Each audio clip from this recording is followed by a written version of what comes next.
할렐루야, 주의 이름으로 문안드립니다. 오늘은 사순절 19번째 마음을 드려라 라는 제목으로 함께 말씀 나누겠습니다. 오늘 본문 마가복음 7장 1절에서 7절 말씀입니다. 바리새인들과 또 서기관 중 몇이 예루살렘에 와서 예수께 모였다가 그의 제자 중 몇 사람이 부정한 손, 곧 씻지 아니한 손으로 떡 먹는 것을 보았더라. 바리새인들과 모든 유대인들이 장로들의 유전을 지키어 손을 부지런히 씻지 않으면 먹지 아니하며 또 시장에서 돌아와서는 물을 뿌리지 않으면 먹지 아니하며 그 외에도 여러 가지를 지키어 오는 것이 있으니 장과 주발과 녹그릇을 씻음이라라.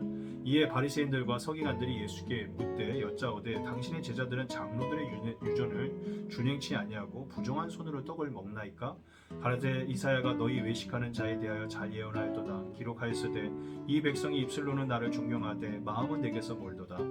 사람의 계명으로 교훈을 삼아 가르치니 나를 헛되이 경계하는도다 하였느니라. 아멘.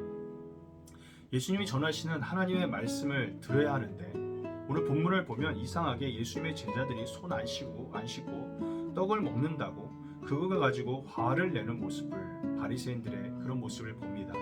정말 쓸데없는 형식에 바리새인들이 매여 있습니다.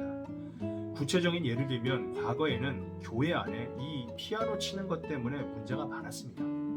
피아노를 옛날에는 사람의 마음을 너무 자극한다고 사탄의 악기라고 불렀습니다. 그래서 예배당에서 피아노를 못 치겠습니다. 그런데 지금은 어떻습니까? 피아노가 없으면 예배가 안 됩니다. 그리고 드럼도 마찬가지입니다. 과거 20-30년 전만 해도 교회에서 드럼 치면 큰일 나는 줄 알았습니다. 그래서 교회에서 과거 젊은이들은 드럼 사달라고 했다가 얼마나 혼났는지 모릅니다. 교회 어르신들이 어디 감히 거룩한 예배당에서 드럼을 하면서 화를 냈습니다. 그런데 요즘에는 교회에 드럼이 있는 것이 당연한 겁니다. 그렇습니다. 중요한 것은 우리의 마음입니다. 하나님 앞에 어떤 마음으로 예배를 드리느냐, 우리 삶 가운데 어떤 마음으로 살아가느냐, 예수님은 이게 더 중요하다고 말씀하시는 겁니다. 6절입니다. 가라사대 이사야가 너희 외식하는 자에 대해 잘 예언하였도다. 기록하였으되 이 백성이 입술로는 나를 존경하되 마음은 내게서 멀도다. 사무엘상 16장 7절에도 보면 여호와께서 사무엘에게 이르시되 그 용모와 신장을 보지 말라. 내가 이미 그를 버렸노라. 나의 보는 것은 사람과 같지 아니하니 사람은 외모를 보거니와 나 여호와는 중심을 보느니라. 영국의 한 선교사가 2차 세계대전이 발발하기 전에 중국에서 사역을 하고 있었습니다. 일본 군대가 중국 북부를 침략했을 때 그녀는 100여 명의 고아를 데리고 양챙이라는 마을로 급히 피신을 하게 됩니다. 그녀는 고아들을 산속으로 데리고 들어갔는데 군인들에게 들킬까봐 너무 불안하고 겁이 나서 미쳐버릴 것만 같았습니다. 그때 13살 소녀 하나가 선교사에게 모세의 이야기를 해주었습니다. 우리가 너무도 잘 알고 있는 하나님께서 모세를 통해 홍해를 갈랐던 기적의 사건입니다. 그러자 선교사님은 절망으로 이렇게 말했습니다. 그 소녀의 이야기를 듣고 얘야, 난 모세가 아니야. 난 그런 기적을 일으킬 수 없어. 그러자 어린 소녀가 이렇게 말했습니다. 알고 있어요. 선교사님은 모세가 아니죠. 하지만 모세의 하나님이 우리의 하나님인 것을 저는 믿습니다. 여러분, 기가 막힌 대답 아닙니까? 여러분, 우리는 모세가 아닙니다. 우리는 기적을 일으킬 수 없습니다. 심지어 우리는 지금 내 앞에 놓인 질병과 현실의 문제조차도 이겨내지 못해서 허덕입니다. 그래서 우리에게 기도가 필요한 것이죠.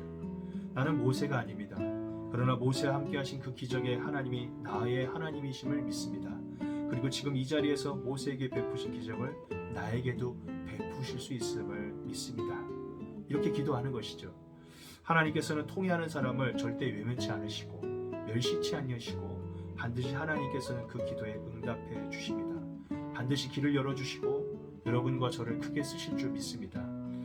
마무리하고자 합니다. 형식도 중요하지만 마음이 없는 형식은 껍데기에 불과합니다. 주님은 우리의 중심을 보십니다. 오늘 이 시간 세상 사람, 심지어 가족까지도 내 중심을 다 몰라줘도 또 너무 힘든 일 때문에 마음이 괴로워도 주님은 내 마음을 아시고 내 편이 되어 주십니다.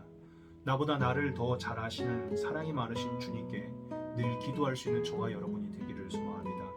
낮은 마음, 통회하는 마음 간절히 붙들고 주님 앞에 마음의 가난함을 들고 나가면 주님께서 약할 때 강함이 되어주시고 지치고 상한 것을 회복시켜 주시며 부유케 하실 줄을 믿습니다. 오늘 오늘도 그런 은혜와 복이 여러분의 삶에 임하시기를 소망합니다. 감사합니다.